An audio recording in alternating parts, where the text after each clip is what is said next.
Libro de los Hechos, capítulo 2.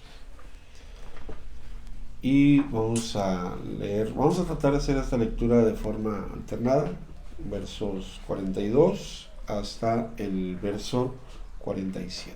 ¿Ya lo tenemos? Bien, dice así. Y perseveraban en la doctrina de los apóstoles, en la comunión unos con otros, en el partimiento del pan y en las oraciones. Y sobrevino un temor a toda persona, y muchas maravillas y señales eran hechas por los apóstoles. Todos los que habían creído estaban juntos y tenían en común todas las cosas.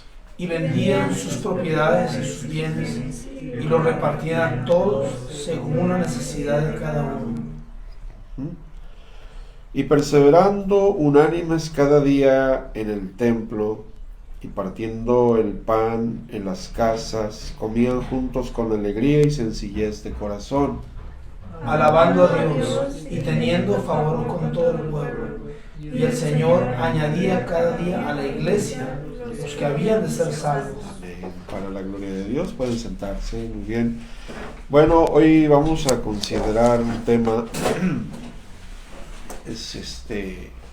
es un tema que nos lleva hacia la acción, a la reflexión y a la acción. Como todos los temas realmente deben de ser. No tendría sentido tener reflexión si no tenemos una acción. Nos convertiríamos en oidores olvidadizos, ¿no? Entonces, pero ese tema vamos a hablar acerca de, es una pregunta, ¿en qué nos parecemos a la iglesia primitiva? Nosotros, los cristianos del día de hoy. Y propiamente, pues para empezar, nosotros, los que estamos congregados en esta mañana aquí.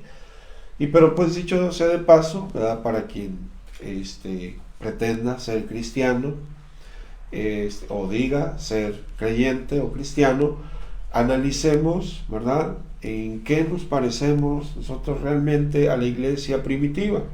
Porque miren, vamos a empezar por este punto. Durante muchos años y en muchos lugares diferentes, muchas congregaciones o denominaciones, sobre todo evangélicas, se han afanado o se han ufanado. Ufanar si quiere decir como que presumen, ¿no?, de que tenemos la doctrina de la iglesia primitiva, ¿no? Y luego por allá surge otro grupo y dice, no, nosotros somos los que tenemos la verdadera doctrina de la iglesia primitiva, ¿no? Y así han aparecido iglesias, congregaciones, denominaciones, ¿verdad? De cuando en cuando aparece algún iluminado, ¿verdad?, que pretende decir que él es el único portador, ¿no?, de la iglesia, de la doctrina de la iglesia primitiva. De vez en cuando aparece un grupito, ¿verdad?, por aquí, por allá, o a través de la historia, ¿verdad?, un grupito de personas que dicen, ¿saben qué? Nosotros somos los que tenemos la doctrina de la iglesia primitiva. Y es como si se tratara de un concurso, ¿no?, de ver quién realmente tiene esto, y todo el mundo se ufana, ¿no? De hecho, algunos lo ponen hasta en sus libros, ¿verdad?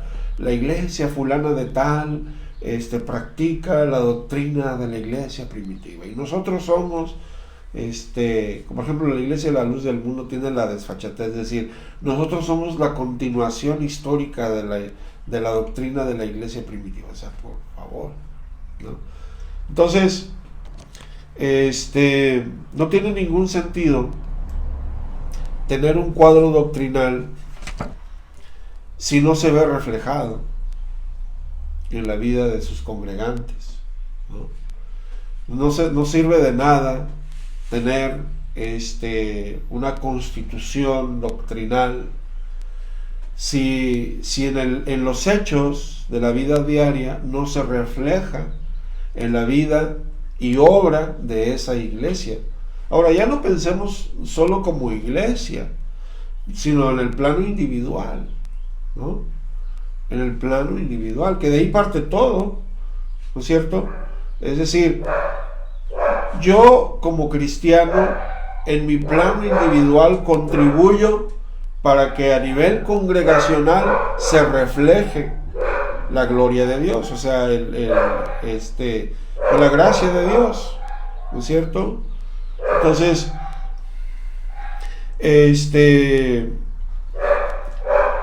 la pregunta para nosotros, hermanos, es muy oportuna, ¿no? ¿En qué me parezco yo a la iglesia primitiva? Si a mí alguien en esta mañana me sale con esta frase, no, es que mi iglesia tiene la doctrina de la iglesia primitiva. Ah, ok. O sea, ustedes se parecen a la iglesia primitiva también. No, sí, nos parecemos a la iglesia primitiva. Pero cuando tú veas a las escrituras y ves lo que hacía la iglesia primitiva, nos vamos a dar cuenta que hoy en día no hay iglesia prácticamente que haga lo que hacía la iglesia primitiva. No la hay. Y me refiero a la vida y a la obra, no al cuadro doctrinal, sino a la vida y a la obra. Es que la iglesia primitiva tenía un cuadro doctrinal y tenía una vida, ¿no? Entonces, miren, vamos a ir paso a pasito para que veamos cómo realmente muchas iglesias hoy en día están a años luz de parecerse a lo que era la iglesia primitiva. Eso sí se ufanan. Hoy sí, nosotros somos la iglesia primitiva. ¿En serio? Pero realmente en la vida y en la obra, en la práctica diaria, están años luz de parecerse a lo que era la iglesia primitiva. Y es que si realmente alguien dice que se cree ser la continuación de la iglesia primitiva o tiene la doctrina primitiva, debería de portarse como la iglesia primitiva. Punto. Y no es tan difícil saber cómo se comportaban ellos porque tenemos la palabra de Dios que nos da rasgos, ¿verdad?, completamente identificables, que nos enseñan y nos dicen lo que realmente, cómo era la vida de aquellos hermanos. Entonces, fíjense, número 1, vamos al verso 42. Verso 42 dice, y perseveraban en la doctrina de los apóstoles. Aquí no voy a abordar mucho porque no puedo sacar con el escaso tiempo que tengo todos los aspectos doctrinales, pero vamos a concretarnos a eso. Es decir, ellos seguían apegados a las enseñanzas que recibían de los apóstoles. Ahora, entendamos esto. Cuando la iglesia primitiva comenzó, no tenían una Biblia como la tenemos hoy, no tenían este libro completo, tenían un Antiguo Testamento a su disposición, pero no tenían el Nuevo Testamento. Siglo I no existía todavía un libro completo como Biblia, como tal, como tenemos hoy. Es decir, ellos se tenían que apegar a las enseñanzas orales de los apóstoles, y a eso se refiere. Es decir, se refiere, ellos eran fieles a lo que los apóstoles les decían y les enseñaban. Punto. Obediencia. Es el principio que vemos aquí, ¿vale? Obediencia a las enseñanzas apostólicas. Y también, ellos, ¿verdad? Bueno, con el paso del tiempo, eran fieles también a las cartas apostólicas que se fueron enviando, ¿verdad?, en el transcurso de más o menos 100 años, más o menos, bueno, del 30 al 90 y tantos, son como 60 años, ¿no? Aproximadamente se dice que entre 60, 70, 80 años fue el tiempo que ellos tuvieron para recabar toda la información, todos los libros. Y después, con el tiempo, vino a conformarse esto como una colección. Pero no fue como que, uy, ya llegó el siglo primero, ya tenemos ahora sí la Biblia. No, todavía pasaron muchos años, ¿no? Muchos años más hasta que se conformó un libro que conocemos hoy como la Biblia. Pero aquí El verso 42, lo que quiero que extraigamos aquí, más, y es el principio más importante, es que la iglesia perseveraba en la obediencia a los apóstoles.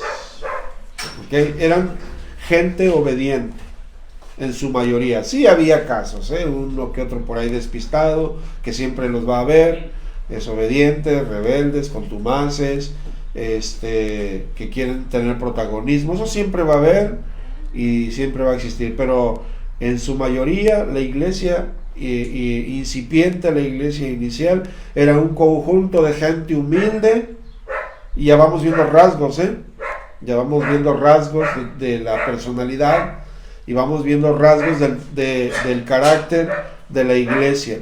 Gente, vamos a decirlo, fíjense, a mí me gustan estas palabras, gente enseñable. Eran personas enseñables, eran personas manejables, o sea, moldeables. No eran personas que estuvieran siempre contradiciendo, siempre llevando la corriente. Era el carácter de la iglesia, eran personas enseñables y moldeables. No quiere decir lo que hacen muchos hoy, que eran manipulables. Son dos cosas distintas, ser manipulable y ser moldeable.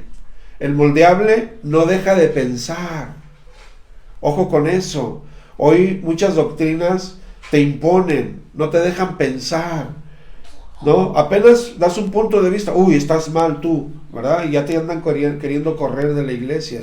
No, en la iglesia primitiva se permitía pensar, se permitía preguntar, se permitía opinar, se permitía contrastar. Por eso el apóstol Pablo alabó a los hermanos de Berea otra vez, ¿verdad? Estos eran más nobles que los de Tesalónica, dice, y escudriñaban las escrituras cada día a ver si estas cosas eran así. Entonces había un espíritu, ¿verdad?, de gente de fe, pero era gente moldeable, no gente que dejaba de pensar. Hay muchas sectas y religiones e iglesias que no te permiten pensar, te imponen un cuadro de pensamiento y tú vas a decir y a replicar y a repetir todo lo que nosotros te digamos. Miren, hermanos, yo aquí siempre a veces, por ejemplo, me he hecho mis discusiones con Belén. Belén tiene sus formas de pensar, ¿verdad? Te pongo como ejemplo, ¿verdad? No digo que eres la única, es la Dani también, o mi esposa. Pero a veces ella me va a decir, bueno, yo pienso esto, ¿verdad? Y a veces no es lo que yo pienso. Pero siempre llegamos a la conclusión más importante, que es, bueno, mira, si esta doctrina o este punto doctrinal no es esencial para la salvación, no hay problema, ¿no? No hay problema. Cuando sean puntos esenciales para la salvación, por ejemplo, que involucren pecado, que involucren cuestiones morales, que involucren herejías, ya completamente abominables, entonces sí, oye, aquí sí de plano estás mal, ¿no? Pero no hay ningún problema que nos matemos unos a otros por temas, por ejemplo, a ver, ¿cuándo va a venir el Señor? ¿Antes, durante o después de la gran tribulación? Pues no sabemos, ¿no?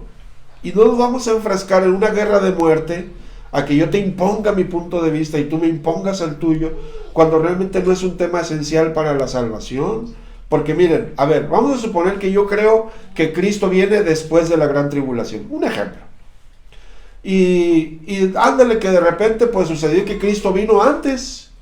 Y el Señor no va a decir, bueno, pues como tú pensabas que yo venía hasta el final, pues ahora de castigo te quedas hasta el final. No, si yo soy hallado fiel, aunque crea que Él viene después de la gran tribulación, ¿qué va a pasar conmigo? ¿Me voy o me quedo? Me lleva el Señor, me va a llevar, ¿verdad? ¿Sí o no? Entonces no tiene caso que nos enfrasquemos nosotros en cuestiones doctrinales que no son esenciales para la salvación. Ahora, si entráramos en un tema de que, a ver, no, yo sí creo que podemos tener 2 mujeres. Ay, papá, ahí sí, pero sí bien torcido, ¿verdad? Porque es un tema moral que contradice abiertamente la santidad, la limpieza, la pureza, la Biblia. Ahí sí son temas que hay que no ser flexibles. ¿Me entienden? La iglesia del siglo I no era una iglesia privada del pensamiento, era una iglesia pensante. Ya lo citamos ahorita con estos nobles de Berea, ¿verdad? Los primeros judíos que se convirtieron tuvieron que echarse un clavado bien fuerte a los libros del Antiguo Testamento igual, ¿verdad? Ellos, pero ¿cómo? El Mesías es Dios, ¿cómo no? O sea, no concibían ellos al principio, pero después les fue revelado, ¿verdad? Que Cristo es el Señor, ¿verdad? Y entonces creyeron, ¿no? Entonces tuvieron que analizar y pensar. Entonces, hoy una iglesia que se dice, no, nosotros somos la iglesia primitiva, pero le imponen el pensamiento, no dejan pensar, no dejan opinar, no dejan, no permiten que la gente discuta ciertos puntos. Entonces yo iría diciendo, esa no es una iglesia, no es un rasgo de la iglesia primitiva. Entonces, ahora,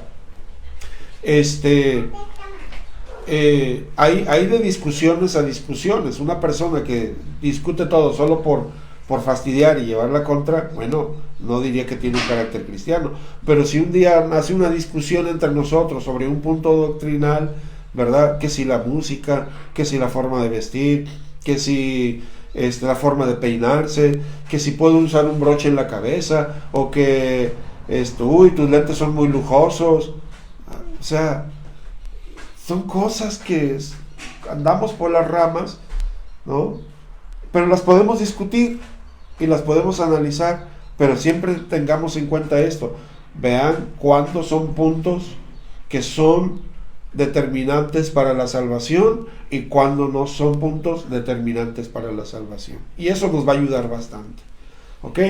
Algunos los han corrido de las iglesias porque pensaban que la iglesia pasa a la gran tribulación. Uy, este es hereje, sáquenlo de la iglesia. Pum, lo cortan, lo expulsan.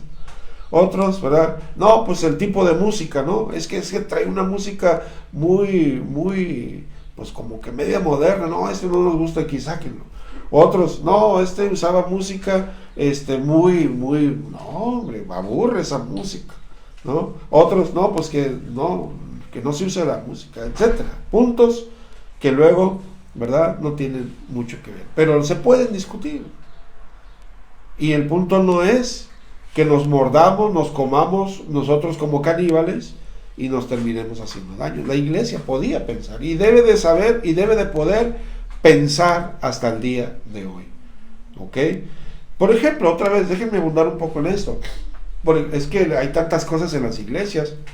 Por ejemplo, si yo me agarro, ¿verdad?, y pide dinero, hermanos, dinero para esto, hermanos, tengo un viaje a Monterrey, a ver, ¿cómo le hacen? Pero me lo pagan porque me lo pagan. Hermanos, se me acabó el gas, y hermanos, necesito ponerle, no sé, cambiar de modelo de carro, ¿no? Y puro dinero, pues entonces, la iglesia pensante dice, ¿qué está pasando aquí? ¿No? Pero el que no es pensante, que está en una iglesia por miedo, porque uy, si me salgo de aquí me vaya a caer un rayo del cielo. ¿Se dan cuenta lo que pasa en las iglesias? ¿Sí me estoy dando a entender? Que hay iglesias que están ahí, hay miembros en las iglesias que están ahí porque se les impuso una forma de pensamiento, y no te salgas de ahí porque cuidadito y pienses diferente, ahí de ti. No, la iglesia debe de ser todavía un ente pensante. El razonar no está peleado con la fe, nunca. Por eso luego nos acusan los que no creen en Dios. No, hombre, ustedes están lavados del cerebro. No, hombre, ustedes lo que les digan lo hacen. No, hombre, ustedes los manipulan. Porque en muchas iglesias se mueve esa forma, se imponen los pensamientos, no se deja pensar. Entonces, una iglesia pensante, cuando ve que aquí es puro dinero, ¿verdad? Y parece que el único que bendice a Dios es al pastor, es gente que no piensa, no es gente pensante, ¿no? Y Dios no quiere zombies, Dios no quiere robots ni autómatas. Dios no quiere gente manipulada. Dios quiere gente, dice, amarás al Señor tu Dios, fíjate, con todo tu corazón, con toda tu alma, con todo tu espíritu, con todas tus fuerzas y con toda tu mente. La mente también entra ahí, ¿no? Entonces, si ustedes ven que yo como pastor empiezo a abusar, echa a andar tu lado pensante y salte de aquí si ves que las cosas no van bien. ¿Ok? Entonces, que Dios nos ayude. Pero si también ves que aquí se busca darle gloria a Dios y se busca amar al Señor y se enseña la verdad, haz que tu mente y tu corazón corran también ahí para darle la gloria a Dios. ¿Ok? Bien. Entonces, esos eran rasgos de la iglesia primitiva. Ahora, ya con esto ya echamos a perder, a descalificar un montón de congregaciones, ¿eh? Ya nada más con esto, ¿no? Solo con esto que acabamos de ver. ¿Por qué? Porque hay mucha manipulación en muchas iglesias. No les dejan pensar, no les dejan opinar, no les dejan... Cuidadito, te sales de este cuadrito doctrinal porque te va a caer un rayo del cielo. Y les digo, yo así viví mucho tiempo. En serio, así viví y así prediqué mucho tiempo. Yo pensaba que donde yo estaba, lo que yo decía, lo que me habían dicho, no te salgas de ahí porque, ay, cuidado, ¿no? Y me podían manipular fácilmente. Te conviertes en una persona manipulable cuando se te impone el pensamiento. Entonces, cuidado, Dios nos ayuda. La iglesia cristiana primitiva no era una iglesia manipulada. Era una iglesia que amaba, obedecía, pensaba y servía al Señor. Bendito sea su nombre. Amén. ¿Vamos bien? Dice, y perseveraban en la doctrina de los apóstoles. Ya hablé mucho de esto. En la comunión unos con otros. En la comunión unos con otros. Hay una palabra en griego, la palabra koinonía. Koinonía significa esto, comunión entre hermanos. ¿Ok? Comunión. No somos extraños, somos una familia realmente. ¿Sí? Más que por la sangre, somos una familia en Cristo. Cuando alguien a mí en la calle, aunque vaya en otra congregación, de repente me ve y me dice pastor o me dice hermano, pues gloria a Dios, yo me gozo, ¿no? Porque hay comunión. Tal vez no tenemos el mismo lugar donde servimos y adoramos y todo, pero somos una familia en Cristo. Ojo con esto, la iglesia de Dios no es la que se reúne en cierta denominación, nada más. La iglesia de Dios, la definición correcta está compuesta por personas que aman y sirven a Dios en todo lugar. En cualquier lugar donde hay una persona que verdaderamente ama y sirve al Señor, es hijo de Dios, es iglesia, es nuestro hermano. Entonces debe de haber comunión. Ahora, la comunión, la koinonía, debe de ser aquí entre nosotros siempre también, ¿no? Para eso es la congregación, ¿verdad? Para escucharnos, para entendernos, para verlos unos por los otros, en la medida de lo posible también. Ahora, sigue diciendo, la comunión los unos con los otros, en el partimiento del pan y en las oraciones. Esta frase del partimiento del pan, siempre va a significar la reunión que hacían para celebrar la cena del Señor. Partimiento del pan. Siempre donde lo encuentran, significa se reunían para celebrar la cena del Señor. Hay evidencias que en el principio, en el siglo I, la iglesia celebraba varias veces esto. ¿Sí? Hay una evidencia. De hecho, di un estudio el día miércoles, ¿verdad? Para los que nos están viendo por internet, igual para ustedes, el día miércoles di un estudio muy amplio de esto, ¿verdad? Pero la conclusión ahorita para nosotros es, independientemente de la fecha, es el cómo lo hacemos, es lo más importante. Pero bueno, volvamos a este punto. Ellos, ¿verdad? Dice que partían el pan y también perseveraban en la oración. Entonces vean todas las cualidades, ¿verdad?, que ellos tenían. En esto del pan, ahorita lo vamos a ver más adelante, y voy a abordar un poquito más. Nada más lo que quiero resaltar aquí otra vez, para refrescar qué es lo que estamos discutiendo en esta mañana. ¿En qué nos parecemos nosotros a la iglesia primitiva? No sirve de nada que nosotros tengamos mucha enseñanza si a la hora de los hechos no hay un parecido a esta iglesia primitiva, ¿no? Bien, entonces las palabras vuelan, los hechos son los que realmente importan. Cuando hay un rasgo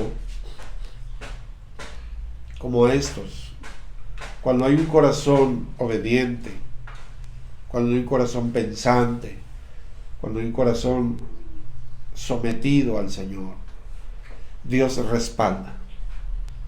Siempre va a ser así, siempre Dios respalda con bendiciones. Dice el 43: y sobrevino temor a toda persona, y muchas maravillas y señales eran hechas por los apóstoles, y todos los que habían creído estaban juntos y tenían todas las cosas en común, todas las cosas. Entonces, aquí hay una característica, ¿verdad?, también muy valiosa, es la participación activa de Dios en esa congregación. No siempre se va a ver reflejada en un crecimiento exponencial, pero siempre se va a ver reflejada en una bendición en tu vida, siempre, ¿no? Eso es un hecho. Cuando nosotros nos vamos pareciendo a esta iglesia, vamos siendo obedientes al Señor, ¿verdad?, no significa que no tengas problemas, significa que en medio de tus problemas estará la gloria de Dios, siempre. Pregunto, ¿ves la gloria de Dios en tu vida? Yo puedo ver la gloria de Dios en mi vida, ¿sí? No es que ande viendo milagros por aquí, milagros por allá. Mi vida es un milagro ya, de hecho. Salir y regresar, yo siempre digo, es un milagro de Dios. Tener pan en mi mesa, tener salud, tener bendiciones, tener muchas cosas que llenan mi corazón, es la gloria de Dios en nuestra vida, ¿no? Entonces, hermanos, Dios no está ausente en una iglesia que le ama y le sirve. Dios no está ausente en la vida de un hombre que le ama y le sirve. Dios no está ausente en la vida de una mujer que le ama y le sirve. No debemos permitirnos, hermanos, vivir una vida insípida, que nuestra vida cristiana sea sin sabor. Nuestra vida de cristiana debe tener sabor. ¿Y sabes cuándo tiene sabor? Cuando tienes una relación con Dios. Si no es así, ¿verdad?, tu vida será insípida. Pregúntenme a mí, que llevo 30 años o más sin saber a lo que saben los alimentos, porque perdí el olfato y perdí el gusto hace muchos años, y todo me sabe igual. Pregúntame qué se siente. Pero lo que sí le doy gracias a Dios es que mi vida, mi sabor espiritual está intacto, y puedo saborear la gracia, la presencia, las bendiciones, el amor de Dios. Veo la gloria de Dios cuando oro y me responde, y estoy satisfecho. No tengo todo lo que quiero, pero tengo todo lo que necesito, porque Dios está conmigo. Eso es, no debemos de permitirnos que nos falte. Oh, mi vida cristiana, qué aburrida es. Oh, qué pesados. Oh, pura derrota aquí. Eso no es. La iglesia primitiva, eso no es. La iglesia primitiva es, ¿verdad?, veo, siento, experimento, camino con la gloria de Dios a mi lado. Siento a Dios aquí cerca. Siento la presencia de Dios que me rodea. Digo, no ando abriendo el mar, no ando abriendo ríos físicamente, pero espiritualmente ahí está la mano de Dios conmigo. Yo estoy con vosotros todos los días hasta el fin del mundo. Pregunto, ¿sientes la presencia de Dios en tu vida? Si no es así, hay que buscarla. Algo está fallando ahí. pero esa no es la vida que Dios ofrece. Digo, no pasa nada, de cuando en cuando vamos a encontrarnos, sí, con un bajón, una necesidad, una aflicción, sí, pero no es que hemos visto la gloria de Dios también en medio de nuestros problemas, tristezas y angustias y necesidades. Entonces, la vida cristiana no debe de ser insípida ni en derrota, debe de ser con sabor y con gloria. Esa es la iglesia primitiva, y esa es la iglesia que debemos de parecernos. Le damos la gloria a Dios. Bien, entonces, ¿cierto que nos parecemos a la iglesia primitiva? Preguntaría yo, aquellos que se ufanan, no, nosotros somos la iglesia primitiva, ¿en serio? Dice el versículo 45, y vendían sus propiedades y sus bienes, y lo repartían a todos según la necesidad de cada uno.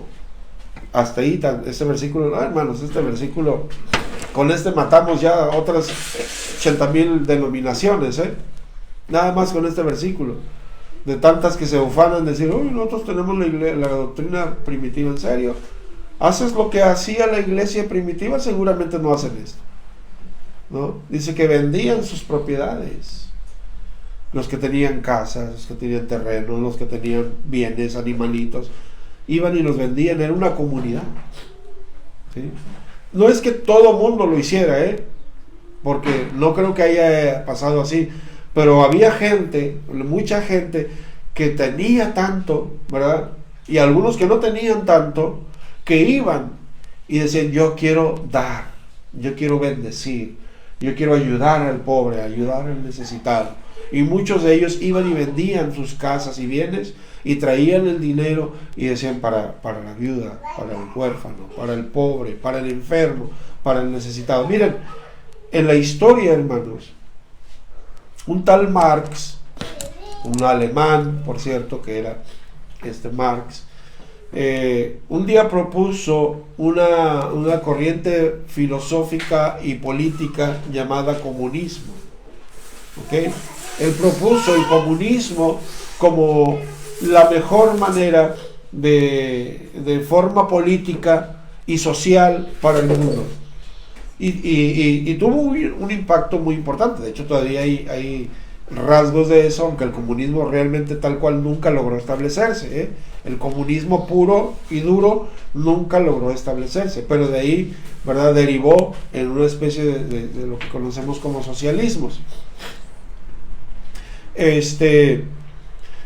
Pero miren, esto es bien bonito y bien interesante.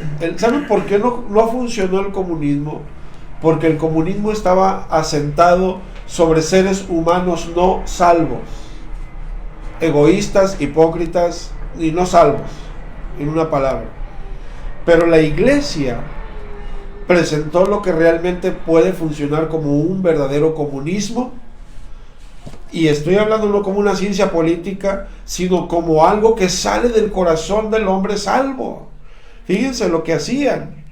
Dice, y vendían sus propiedades y sus bienes y los repartían a todos según la necesidad de cada uno. En otros,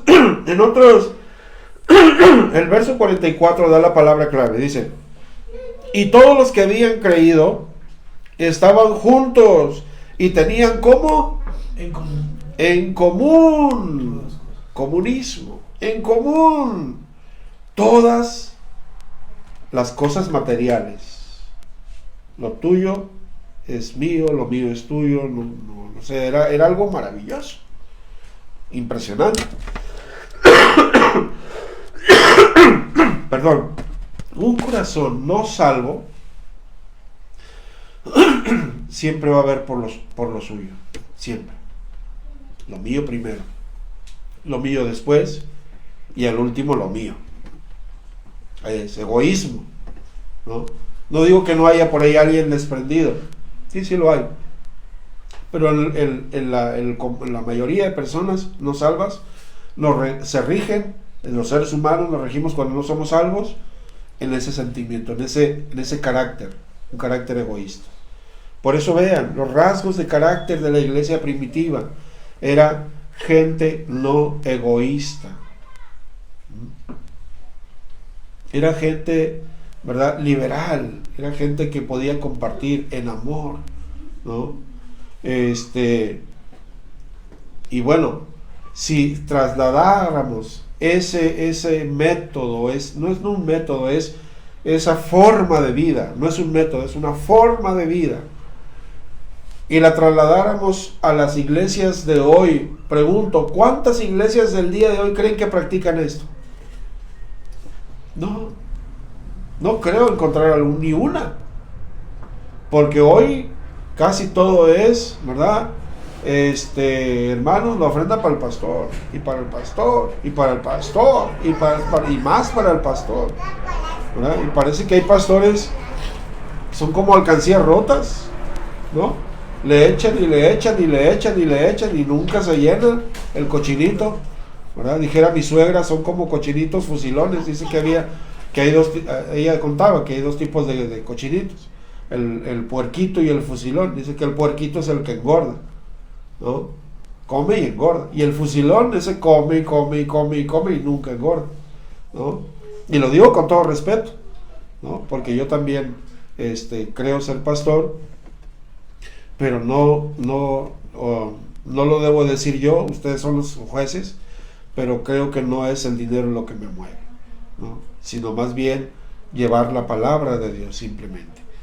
Entonces, ellos, la iglesia, dice que tenían en común todas las cosas, ¿no? A veces necesitamos un favor de alguien, ¿no? Y ni eso conseguimos de los mismos hermanos de la misma iglesia, ¿no? A veces necesitamos una ayuda específica, no algo tan difícil, un ride a alguna parte, un favor de llevar algo, no sé, algo tan sencillo. A veces no puedo, no tengo tiempo, no. Cuando sí podemos.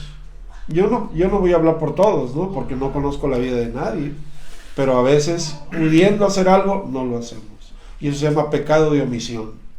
Pudiendo hacer algo, no lo hacemos, ¿no? Entonces hacemos acepción de personas también a veces.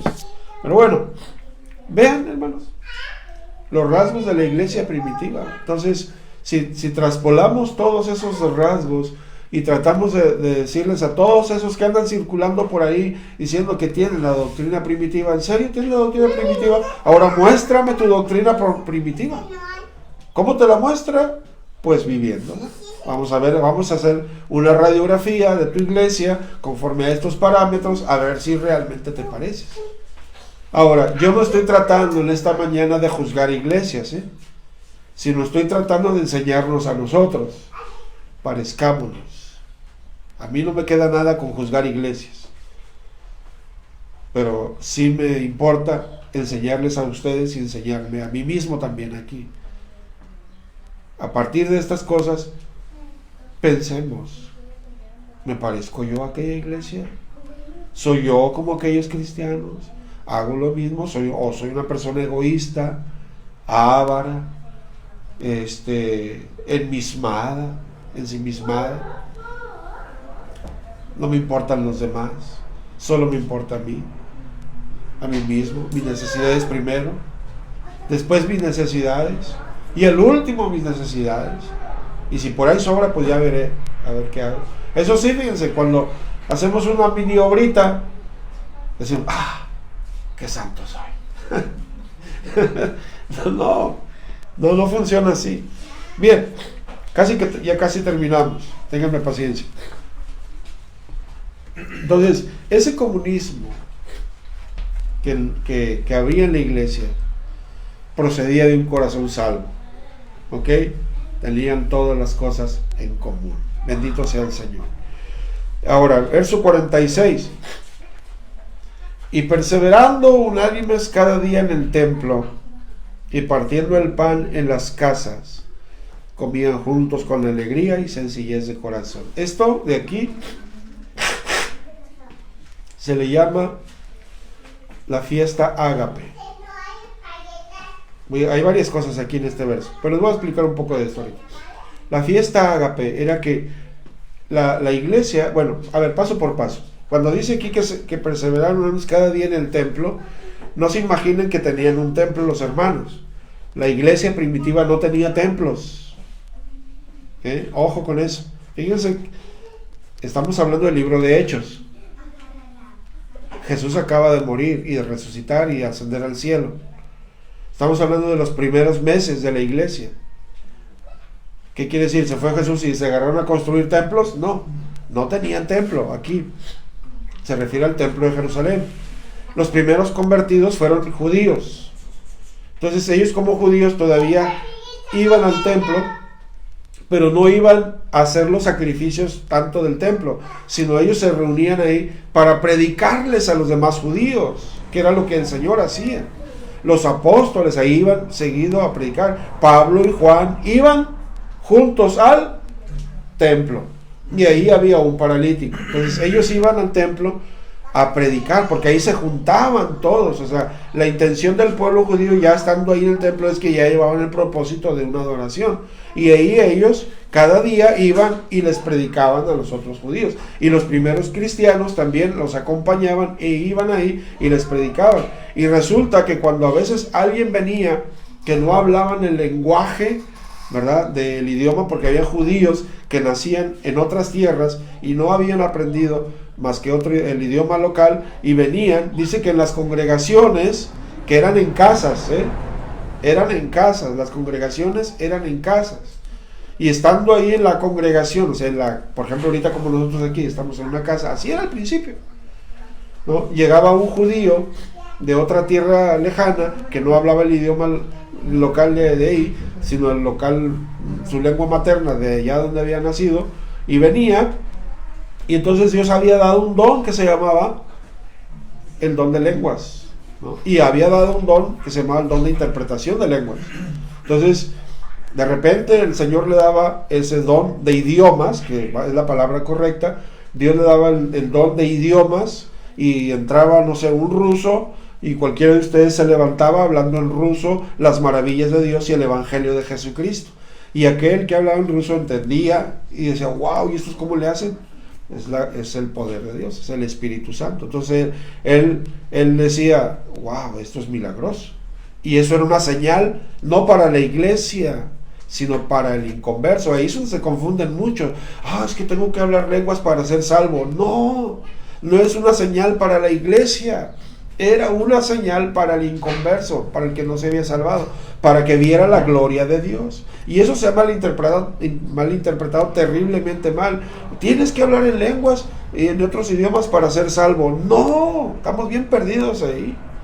Era una señal para el inconverso, ¿vale? Entonces ellos entraban en esa casa, y luego dice que cuando se reunían, ellos, dice que ahí se repite otra vez el verso 46, perseverando unánimes cada día en el templo, ya dijimos dónde, y partiendo el pan. Ya dijimos a qué se refiere partiendo el pan.